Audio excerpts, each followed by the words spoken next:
Hello বন্ধুরা, সবাই কেমন আছো? আশা করি সবাই খুব ভালো আছো আর আমরাও খুব ভালো আছি।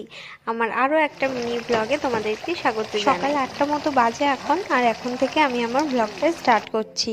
সকাল সকাল ঘুম থেকে উঠে স্নান টান কমপ্লিট করে ঠাকুরের পুজো দিয়ে নিয়েছি, সকালের টিফিনও বানিয়ে নিয়েছি। প্রথমেই দেখালাম লুচি আর বেগুন ভাজা। তো এখন রান্না বসিয়ে দিয়েছি, যেহেতু আজকে আমাদের বাড়িতে ছাদ ঢালাই রয়েছে, আমার বাপের বাড়িতে আজকে ছাদ ঢালাই রয়েছে, সেজন্য বাপের বাড়িতেই রয়েছি। আর দেখো চিকেনটা আমি বসিয়ে দিয়েছি, আর এদিকে রেডি করছে মিস্ত্রিরা ঢালাইয়ের জন্য। আর ওদিকে আমার বাবা গেছিল মন্দিরে ঠাকুর মশাইকে আনতে। তো ঢালাই শুরু করার আগে ঈশানকোণ বরাবর একটা পুজো করে নিতে হয়। এই রীতিটা কম বেশি সব বাড়িতেই রয়েছে, ঠিক তেমনই আমাদের বাড়িতেও ঢালাইয়ের আগে কিন্তু পুরোহিত ডেকে পুজো করে নেওয়া হচ্ছে। এদিকে মশলা মাখার কাজও কিন্তু শুরু করে দিয়েছে সবাই।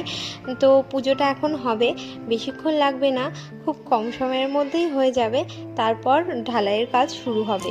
যে কোনো শুভ কাজ ঠাকুরের পুজো ছাড়া অসম্পূর্ণ, তাই না?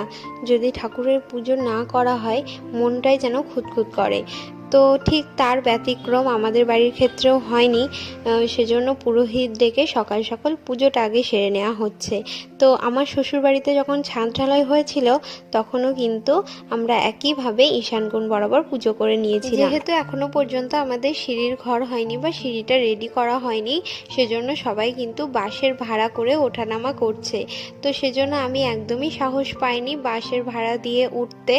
তো আমার প্রচণ্ড ভয় করছিল, সেজন্য একটা মিস্ত্রি দাদা ছিল, সেই দাদাটাকে বললাম কয়েকটা ভিডিও ক্লিপ আমাকে তুলে দিতে পুজোর। সেজন্য ওই দাদাটা আমার ভিডিও ক্লিপ তুলে দিয়েছে, তার জন্যই তোমাদের সঙ্গে ভিডিওটা শেয়ার করতে পারছি।